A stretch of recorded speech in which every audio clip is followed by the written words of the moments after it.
Hello, I'm Alan, and I'm really glad you're here. I'm going to share some advice with you today that a preacher gave me many, many years ago, and it's some of the best advice that I listened to. And what he said was, when you have to choose in life, don't always take the easy way. Sometimes you have to take the hard way.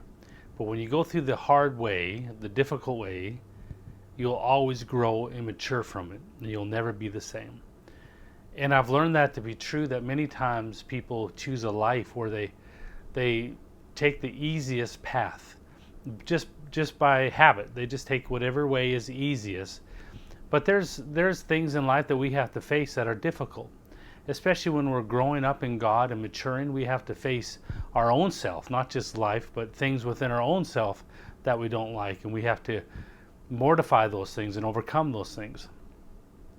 And so I want to share that advice and some scripture to go with it, just because when I accepted that my walk with God is going to mean sometimes I have to take a hard path, a path I don't like, a path that isn't easy, the path that isn't rewarding immediately, but is always rewarding in the long run. And when I accepted that this is part of walking with God, it made it easier when I faced hard times and difficult decisions, things where I had to let go of friends, let go of opportunities, even to face my own self, to overcome and put to death things in my own self that weren't godly, and how those were difficult things to go through. And when I accepted that this is part of the path, it made it easier to go through it, because I knew that as I went through the hard times, there was something being produced in me of maturity and growth that would last forever. And so those hard times were worth it. So the one verse I want to start with here is in Matthew chapter 7. Matthew chapter 7. Verse 13, Jesus says, "Enter by the narrow way, for wide is the gate and broad is the way that leads to destruction. And there are many who go on it. Because narrow is the gate and difficult is the way which leads to life, and there are few who find it." So he's given two different paths. One is narrow, one is wide.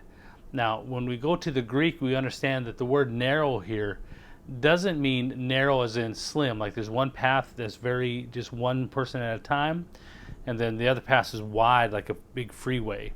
It's talking more about narrow means constricted because of difficulties, that there's obstacles in the way. And so both paths are similar, but one doesn't have obstacles and one does. And the one that has obstacles that make it difficult to go through is called the narrow way. And so it's narrow not because the path is narrow, but because of the obstacles that are on the path make it narrow and more difficult to go through. And so these are the two paths that he's describing, Jesus is describing. One is wide and there's no obstacles and it's free, you can run fast. The other one is narrow because it's the same size, but it's full of obstacles that make it difficult to go through. And he says, choose the narrow way, not the wide way. And so in life, we have to make these decisions when we follow God. And you're going to go through this as you follow God. I just don't want you surprised when you go through it, because much in our prosperity culture, we can adopt an idea that if I'm in faith, I don't have difficult times. If I'm in faith, I don't deal with difficult situations. And we can kind of try to look at God as a leader who will lead us. If I serve you, God, and follow you, then you'll lead me around all the hard things. I won't have to go through hard times. I won't have to face things and overcome things. But if I give you my life, I'm going to be blessed and have abundance and have a happy life. And it's contrary to discipleship. It's contrary to an authentic walk with God, because if you walk with God, you'll find that He'll ask you to face things that you don't want to face. He'll ask you to overcome things in your own life, in your own home. He'll ask you to overcome things that you don't want to overcome, that you really, other people aren't overcoming. Why do I need to live at a higher standard? Why do you want me to live higher than the other guy? And so when you follow God, there is a demand from him that you will face if you follow God correctly, where you'll have to face things in your life that you may not want to face. And so when we accept that the path before me, when I follow God, when I give him not just salvation, when I ask for salvation, but as they say, too many people have made Jesus their Savior, but not Jesus their Lord, where he's allowed to lead their steps and guide their steps. And many Christians live their life, they're going to heaven and they serve God, but when it comes to God leading them down difficult decisions, sometimes they abandon that path and choose a different path, but they still serve God. Well, when Jesus is your Lord, you don't get to choose which path you will follow and which one you won't. You have to say yes, sir, to every path he puts you on. And there's a narrow path which is difficult, he says. Difficult is the way which leads to life, and there are few who will find it. So praise God that you're on this path, and you're on a path to life, and the pathway, the narrow way, because of the obstacles, seems difficult in the moment and hard in the moment. But you have to trust that what's being produced in you by following the path of God and being obedient to God on this narrow path is that you're growing and maturing. You're actually investing into your future. And so another saying that pastor told me years ago was, the road to the high call of God is littered with tests and trials.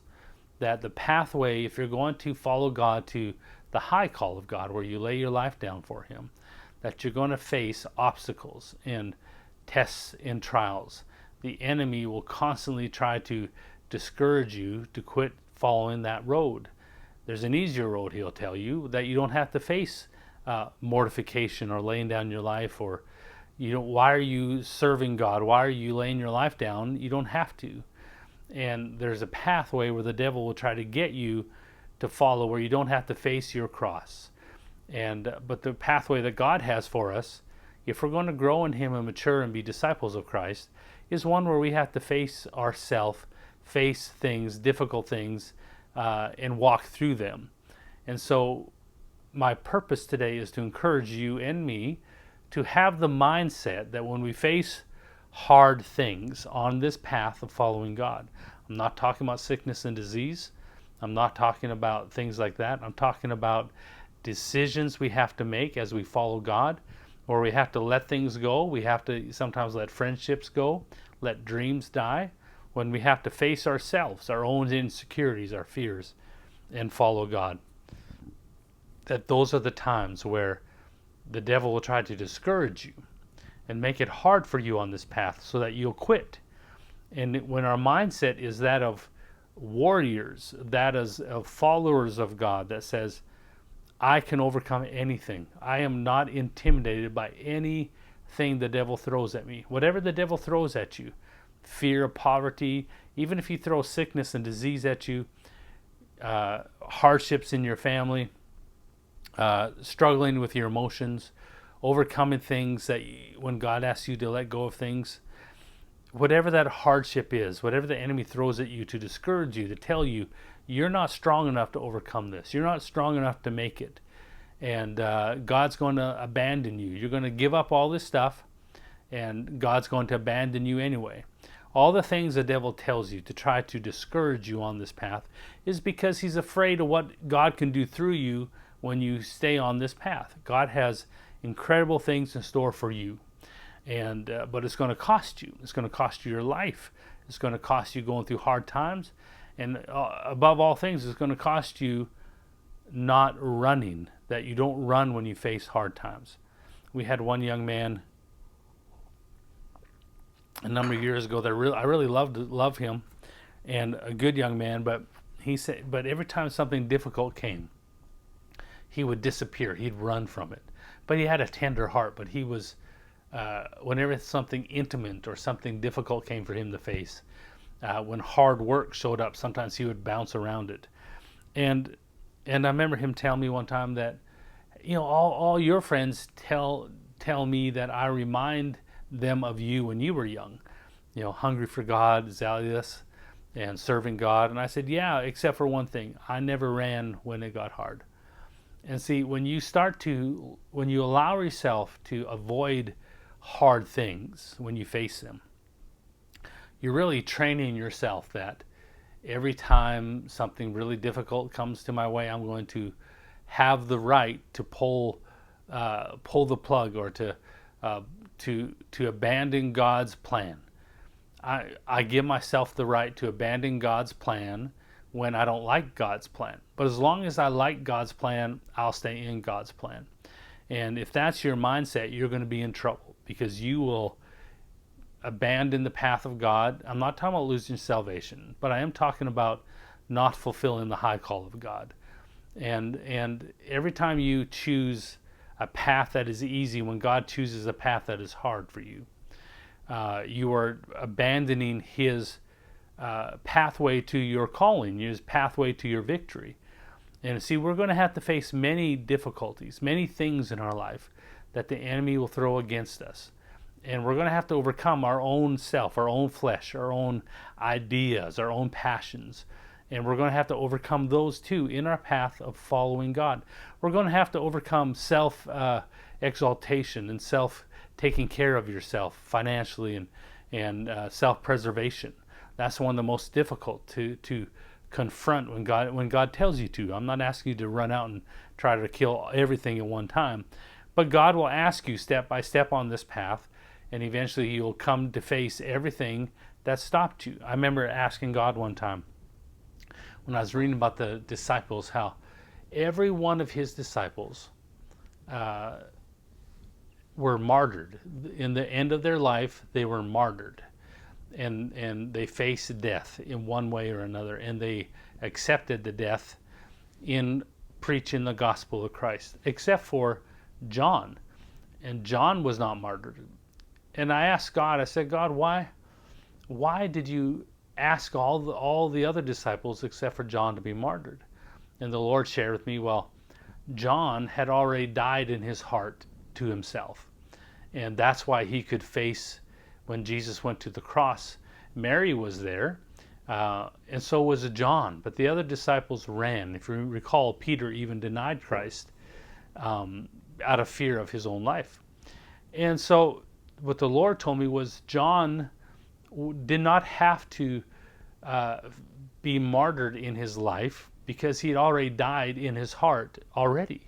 He was already a martyr in his heart. And so therefore he didn't have to face death in his end. And I said, God, well, that's not fair. Are you like punishing those guys? By like, you're going to run from me at the cross, are you? Now I'm going to punish you by asking you to die on the missionary field. And the Lord said, absolutely not. He said, I wasn't punishing them, I was honoring them. And what he was saying was, when they faced the fear of death at Jesus' crucifixion, and they ran from that fear and gave into that fear, God honored them in their last days to face that fear again. The fear that beat them before, they were honored to face it again. And this time, instead of running from the fear of death, they faced death with boldness in God.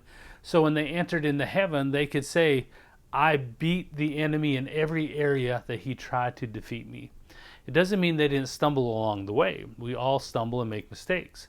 But in the end, they were able to have victory over every area, including the fear of death. And so God honored them with that. And so when we see God and start walking with him, he'll honor us with allowing us to face the thing that we ran from before. And they have the old saying that, she's coming around the mountain, the old song. And, so many people, they go around and around the mountain because they won't face the mountain. God wants us to remove the mountain, not go around it. And too much Christianity today, the philosophy is how to avoid growing up, how to avoid hard things, how to have a easy life, a nice life, a prosperous life. But the life that the gospel shares is more about you laying your life down and God's purposes than about your happiness, in essence. But we can trust him in that as we follow him, he's answering our prayers and our needs. I remember complaining to God one time. I said, God, why am I living here in Tennessee at the moment? I'm 3,000 miles away from my family. Why do you have me living here? I have family at home that need to be in church. If I lived in Canada where I was raised, where my family is, I could be bothering all of them, harassing them, manipulating them, convincing them to go to church. I would bother all of them until they went to church. And I said, God, I got nephews now and nieces, and I want to make sure they serve God with all my heart. I want to see that. And the Lord said, every prayer you're going to pray for your family is answered when you're in my will. So as I follow God, I'm going to come to moments where I'll have a prayer, I'll see a need. And God was telling me that in his planning for my life, in his planning the steps of my life, he doesn't just think about what he wants, he also considers my heart's desire, and he plans the victory within his path. So as I continue to follow him, there's times where it looks like I'm letting go of things. I've let go of trying to get my family saved. But in following him, he has inserted that prayer that my family will be saved and go to heaven. He's inserted that answer along the path of me following him. So he loves my family more than I do. He loves my children more than I could. He loves me more than I do. And so in the path that he lays out for me are the prayer requests that I'm going to have. The answer is in the path, not in me trying to fix it. And I say that because many times I have tried to use that excuse to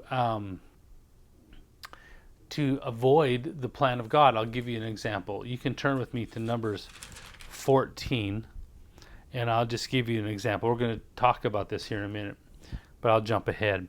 I remember when the Lord instructed me and my wife to not work and not preach. And he said to me, I want you to take this season and don't preach and don't work and pray and get to know me. And I remember having difficulties because that meant no income. And how am I going to handle my family with no income? And our finances and all that. And that was my first question. How am I going to make it? How am I God, how am I going to make it happen if I don't work and don't preach, And he said that was his job to figure out those problems. My job was to obey him. And one of my excuses in my how am I was, well, I love my children, God. I'm supposed to be a good provider for my children. And not working and not preaching to bring in income was contrary to what I wanted. And I begged him to let me work, and he wouldn't let me because he wanted me to face a fear in me that God wouldn't provide for me. And it was a hard 2 years. But in the end, I found out that he loves my children, and he's a better provider for my children than I ever could be. And I use this verse here out of Numbers 14. And it talks about how Joshua and Caleb went into the promised land and came out ready to take over the promised land. And then in verse 31, he says, but your little ones, whom you said would be victims, I'll bring in, and they shall know the land which you have despised. So they were blaming their reasoning for not going into the promised land on the fact that I love my children, God. If I go in the promised land, my children will die and they'll be victims. And the Lord says, you blame me for making them victims, but now you'll see that I'll make them owners of the promised land. Now let's go over to Numbers chapter 13.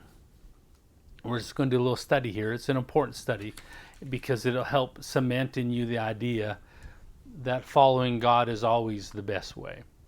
And now when Israel was following God out of Egypt, he led them to the promised land. And we read here, we'll just start in chapter 13 in verse 1, and I won't read all the names because I'll make a mess of it. So we'll just skip through here a little bit. But verse 1, and the Lord spoke to Moses, saying, send men to spy out the land of Canaan, which I am giving to the children of Israel. From each tribe of their fathers you shall send a man, each one a leader among them. So Moses sent them from the wilderness to Paran, according to the command of the Lord, all of them men who were heads of the children of Israel. And it goes through all the names. These are the names of the men which Moses sent, this is verse 16, to spy out the land. So verse 16, I want you to see here. These are the names of the men that Moses sent to spy out the land. And Moses called Joshua, the son of Nun, Joshua. And Moses sent them to spy out the land in Canaan and said to them, go up this way into the south and go up to the mountains and see what the land is like. So now we know that they went and they spied out the land. Oh, let's go over to verse 25. And they went all through the south and came to Hebron. Anaman, Shattite, and Tamali, and descendants of Anak were there. Now Hebron was built 7 years before Zion in Egypt, then Zon in Egypt. Then they came to the valley of Eshcol, and they were cut down a branch. And one cluster of grapes they carried in between two of them on a pole. They also brought some of the pomegranates and figs. The place was called the Valley of Eshcol, because of the cluster which the man of Israel cut down there. And they returned from spying out the land after 40 days. Now they departed and came back to Moses and Aaron and all the congregation of the children of Israel in the wilderness of Paran and Kadesh. And they brought back word to them and to all the congregation and showed them the fruit of the land. So now these men go, they come back after 40 days, they've seen the giants, and it's littered with giants, and they see the fruit, the blessings of the promised land. I want to pause there because many people think the promised land is heaven, but the promised land isn't heaven. The promised land is us fulfilling our calling on this earth. Heaven is retirement. That's when we're out of this earth. It's retirement. It's not the promise. The promised land is not heaven. The promised land for us is bringing God's revival to our home, to our cities, to our countries, to this world.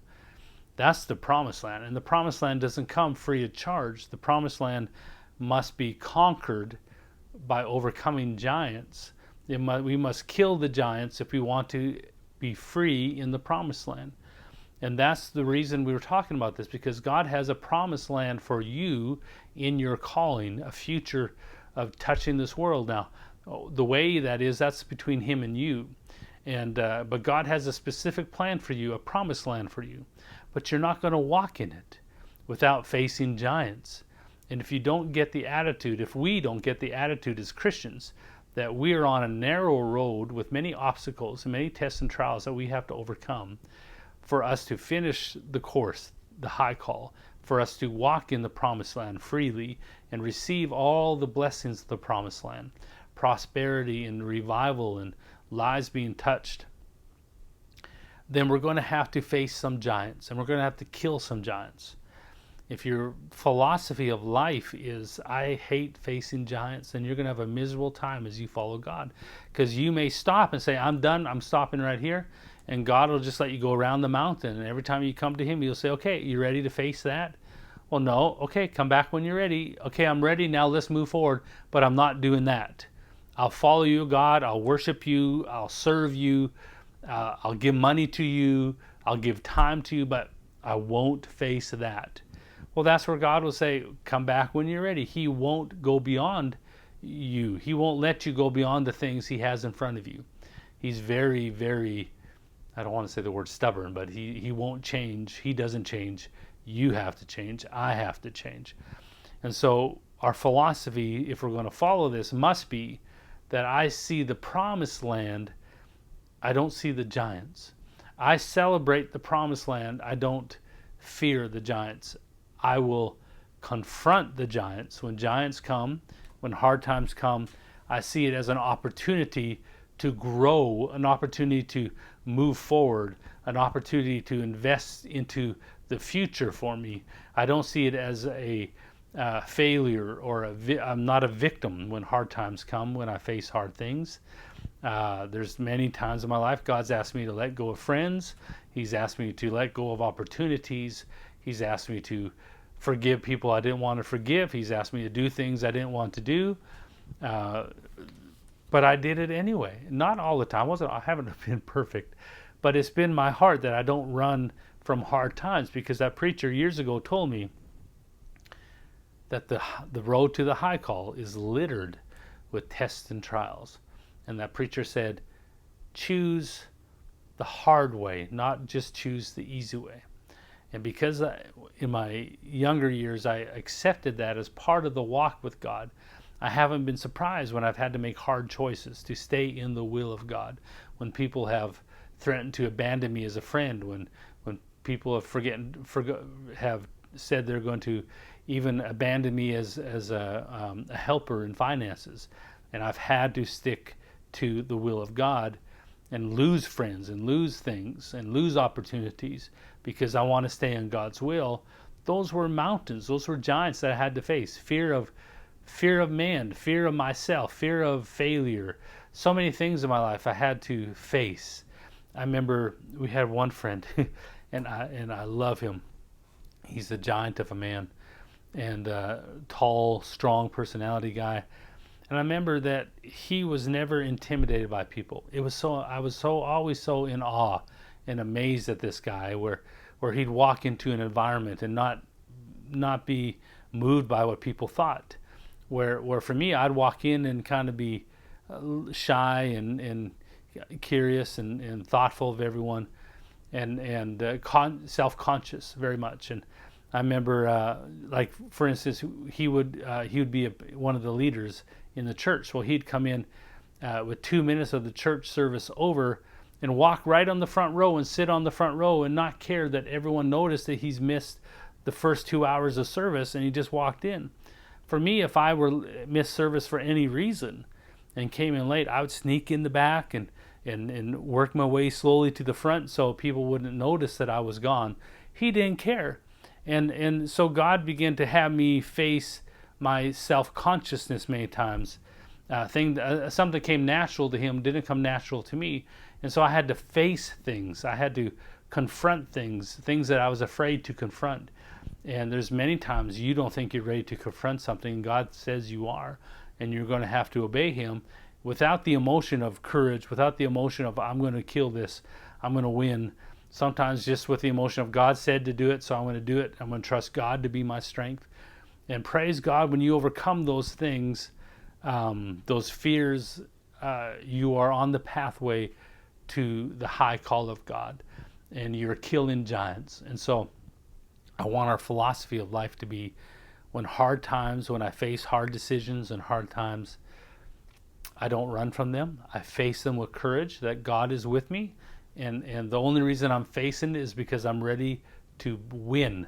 I'm ready to have victory. That's the only reason I'm facing it, is because God sees that I'm already prepared to win. And not the philosophy of I avoid hard things. I take the easiest job. I take the easiest, the most fine. I make decisions out of what blesses me the most. Then you're always trapped in the one, you never grow. You're always trapped in that life of just trying to find pleasure in life. Well, life isn't about finding happiness. It's about fulfilling God's purpose. And in fulfilling God's purpose, you'll find happiness. But it's a happiness that's been tested in battle through warriors. It's been tested through facing giants and overcoming giants. And sometimes misstepping and making mistakes and having to repent and humble yourself. We all have many of those moments in our life.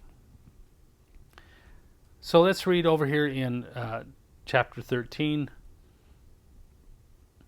I'll start in verse 27. Then they told him and said, "We went to the land where you sent us. It truly flows with milk and honey, and this is its fruit. Nevertheless, the people who dwell in the land are strong. The cities are fortified and very large. Moreover, we saw the descendants of Anak there. And the Amalekites dwell in the land of the south. The Hittites, the Jebusites, the Amorites dwell in the mountains, and the Canaanites dwell by the sea among the banks of the Jordan. Then Caleb quieted the people before Moses and said, "Let's go at once and take possession, for we are well able to overcome it." So Caleb saw the giants only as an obstacle to overcome, to face, to fight, to kill, because he saw the promised land as this is what God has promised us. So the only way to possess the promised land is to face the giants and kill them. And Caleb saw this and was excited to overcome and excited to go and take the promised land with battle, with war. But the man who had gone up with him said, "We are not able to go up against the people. They are stronger than we." And you know what? That's the truth.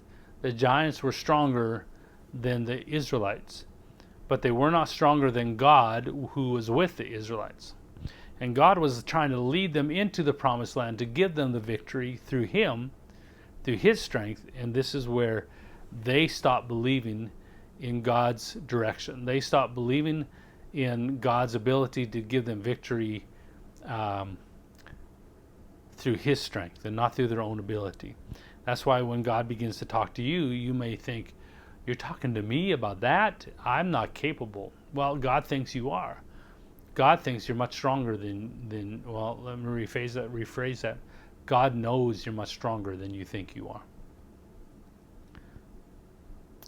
But the man had gone up with him. Were not able to go up against the people, for they are stronger than we.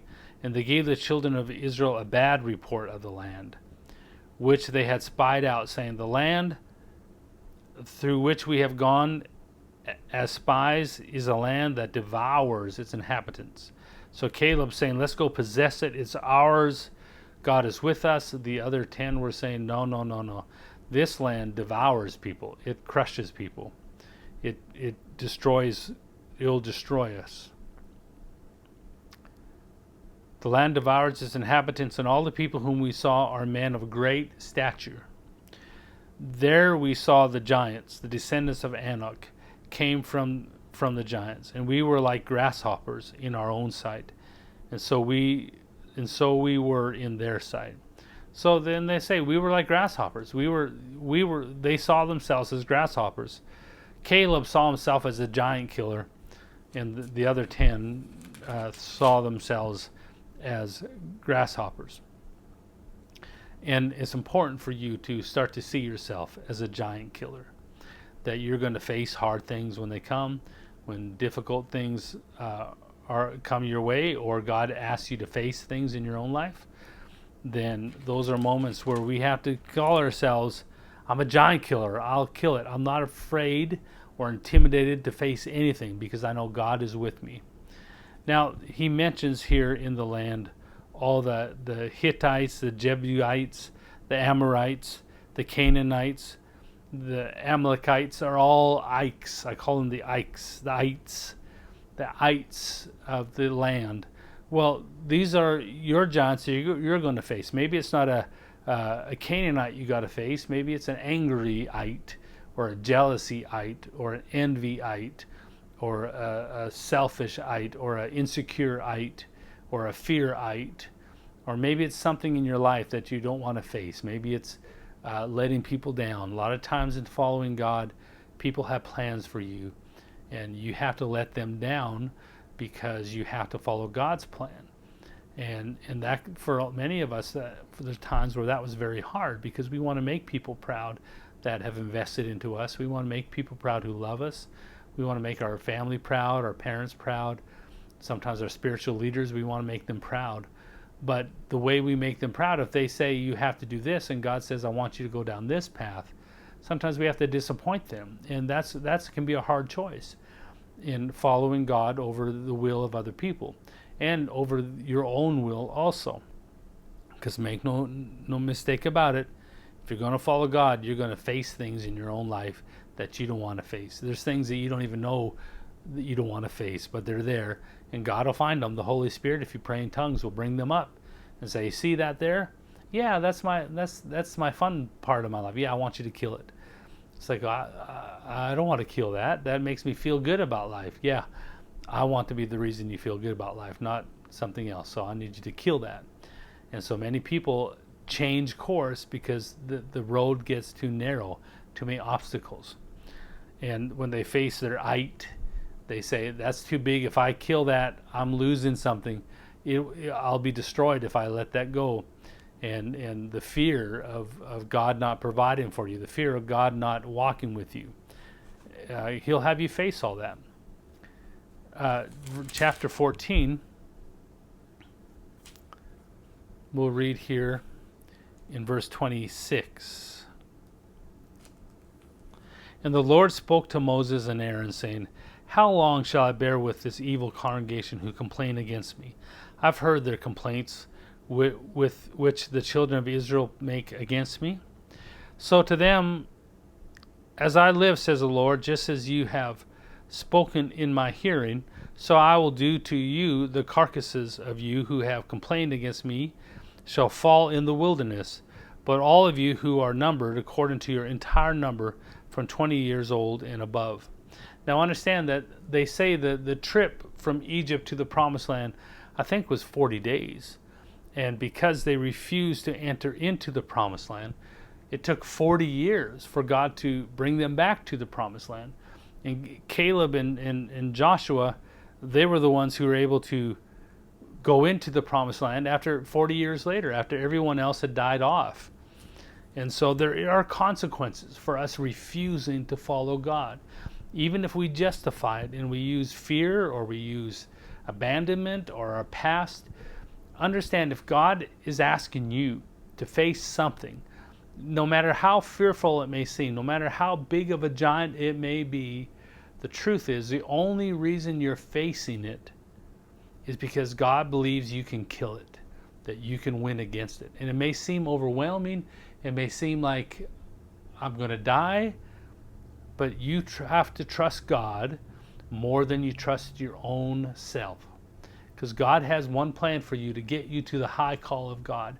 And every obstacle that the enemy throws your way from the outside, there's things from the outside that come, finances, other people, all those things that the devil throws at you from the outside, you're going to have to overcome them. Things internally about yourself, the way you see yourself, the way you see God, wrong doctrine, wrong thinking, self-centeredness. Self-preservation doesn't sound bad when you're going to take care of yourself, but God, for you to follow God, you have to learn to let God take care of you, and you don't take care of yourself. And so therefore, that can be a difficult for many people. It's that's a giant that they have to overcome, and it's within them. It's what's stopping them from following God forward on the call of God. And so Joshua and Caleb were the only two that were able to continue to the Promised Land. And it's because when they went to spy out the land, they saw the giants as an obstacle to overcome, and they saw the Promised Land as why they were there. They didn't see the giants as an conqueror over them. When we face hard times in life, if you take life, even just life, if you take life as the hard decisions, the hard things that come as a punch to the head, as something that belittles me, discourages me, as I can't believe I'm failing, I can't believe I'm going through this, I'm going through that. Life is going to throw all kinds of hard things our way. Just life itself, not even the devil, but just life. But then you add the devil trying to resist you, and then you add your own flesh trying to lead you, then you're going to find lots of obstacles, little giants, big giants that you have to kill. And so it's better to have the philosophy, I am a giant killer. And my life is about overcoming things and facing things head on. When I see something and God tells me to confront it, I'm not going to dance around it. I'm not going to run from it. I'm going to face it head on. This is serving God, overcoming and killing giants. If you try to have a promised land without overcoming giants, you'll never get to the promised land, because that is the cost of getting to the promised land. Again, the promised land, in what I'm talking about, is not heaven. It's about you walking in the high call of God. It's about God being able to bring revival to our home, to our city, a revival of miracles and love and maturity. And so we want to adopt the attitude, I am a giant killer, and I don't kill giants by my own strength, but by God's strength. And I don't fight giants until God tells me to fight giants. He'll tell you when to fight, and when he tells you to fight, it's because he knows you can win, or he knows that he can win through you. Verse 30, except for Caleb, the son of Jeshua, and Joshua, the son of Nun, you shall by no means enter the land which I swore I would make you dwell in. But your little ones, whom you said would be victims, I will bring in, and they will inherit the land. So God, even though they used their children as a reason, they were afraid of war, and they were using their children, and I had that same argument when God was leading me down a path of finances, of trusting him.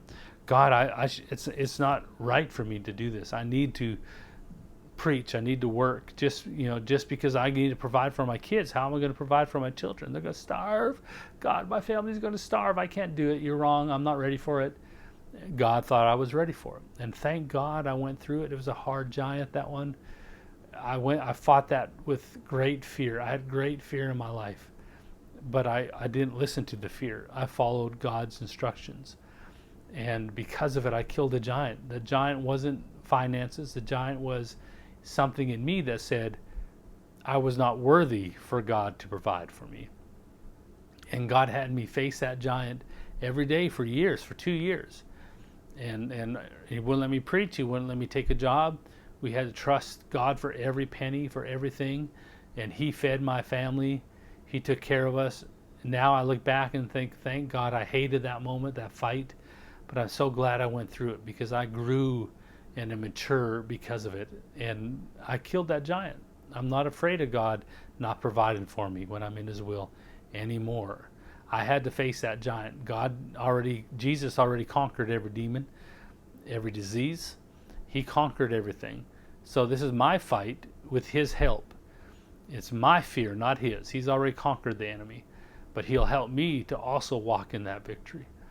And that's how we walk into our promised land. Now I'm going to go back here, and we're just going to look at a few more verses. And I want us to see, because I had in these verses, I had a complaint with God. Like, God, why did you even send the 12 spies if you knew that 10 of them were going to come back negative? And then I learned over here in Deuteronomy chapter 1,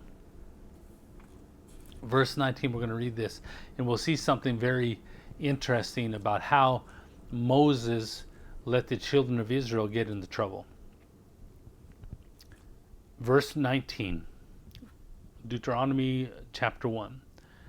And so he departed from Hebor and went through all that great and terrible wilderness which you saw on the way to the mountains of the Amorites. And the Lord our God had commanded us. Thus we came to Kadesh Barnea. And I said to you, you have come to the mountains of the Amorites, which the Lord our God has given us. Look, the Lord your God has set the land before you. Go up and possess it, as the Lord God of your father has spoken to you. Do not fear. Do not be discouraged. So let me say this to you. Do not fear. Do not be discouraged. You and I cannot allow fear or discouragement to lead us. And it's easy as believers to allow discouragement to creep in, because it creeps in a way. Fear and discouragement creep in a way that it's never one big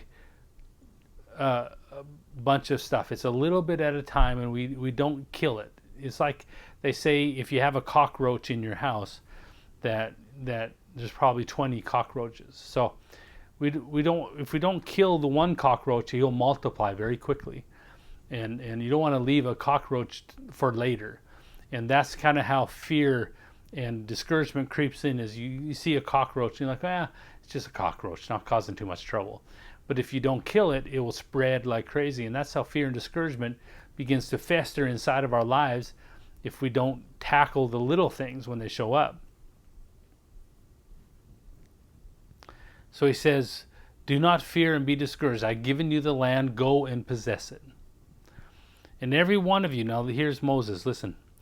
And every one of you came near to me and said, let us send men before us, and let them search out the land for us, and bring back word to us of the way by which we should go up, and of the cities into which we shall come. This is verse 22. You should highlight this one, because we need to link this over to Numbers 13, where it says that Moses sent the man to spy out, because it tells us how that happened. It says that God told Moses to send a man, but it wasn't like God said, okay, I want you to send 12 spies to find the land. We're discovering here in Deuteronomy 1 how that happened was that God told Moses to go possess the land. There's giants in there, and don't be afraid. Don't be discouraged. Go in and take it. Possess it. I give you this land. And that meant that as they just walked towards it, see, fear is an illusion. There's no truth to it. And you never find out it's not real until you walk towards it. And so when you have to face your giant, it means there's usually a moment of fear that you have to walk through and say, I don't believe you, and step into the will of God for you to face the giant, because God's the one who helps you to kill the giant. You don't think that David killed Goliath with a little stone. You don't think that was David doing. That was God empowering that stone like a bullet. and it wasn't David's strength that killed it. It was David's obedience. So as many times when you face fear, you just have to step towards it. And so the fear and the discouragement may be there, but you walk through it. And so God told him, go into the promised land. Now it's yours. I give it to you. That's the step of obedience. Go and possess it. And when he told them that, here's what happened. They got together. Moses said, every one of you came to me and said, let's send men before us to spy out the land. Verse 22. And bring back word to us of the way which we should go up, and of the cities which we shall come. The plan pleased me well, so I took 12 of your men and one of each of the tribe. And so he says, the plan pleased me. And this is where we get in trouble with victory, because many times we want a great explanation. Lord, I'll follow you, but I need you to map out every step for me. I need a document, a proof of what we're doing, because I want to figure this out before I take a step. A lot of times in following God, especially in killing giants, you can't ask for a blueprint. You have to go forcefully into what God told you, trusting that He'll be there with you. Then they were wanting a plan. They were wanting to know what to do. And so they talked Moses into a good idea of sending the 12 men. And I'll just keep reading here. Verse 23. The plan pleased me well, so I took 12 of your men, one man from each tribe, and they departed and went into the mountains and came to the valley of Eshcol and spied it out. They also took some fruit of the land in their hands and brought it down to us, and they brought it back word to us, saying, it is a good land which the Lord our God has given to us. Nevertheless, you would not go up. You rebelled against the commandment of the Lord. And so Moses here, this is telling us how Moses and the people of Israel messed up on following God. That they got to the place where God told them, go take the land, and they decided in a committee to add their plan to God's plan. Well, before we do that, let's send 12 spies. And you know, when you force God's hand, you say, I'm not going to do it unless I get to do this. This is what happened. They went and said, God, we won't go forward until you let us do 12 men. So God said, okay, send 12 men. So God agreed with their plan, but it wasn't His original plan. His original plan was, go take the land. But because they got a committee together, which is such an example of how we mess things up nowadays, and they decided how they were going to do it, they walked themselves out of God's plan and into missing it. There's consequences for missing God's plan, for stepping out of God's will. So I want to encourage you today. Be brave and follow God. You're a giant killer. You are looking at possessing the land, the promised land of your calling. And don't belittle what your calling is. Your calling is just as important as anyone else's. You have a great call in your life.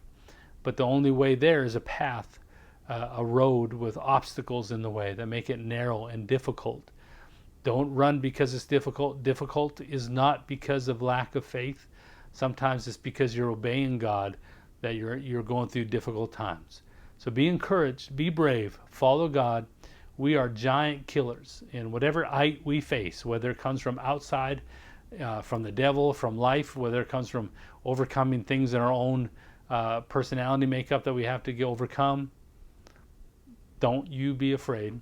Don't you get discouraged. Know that God is with you. God's walking with you, and He's got great things for you. Let's be brave and follow God. Thank you for taking time with me today. God bless you.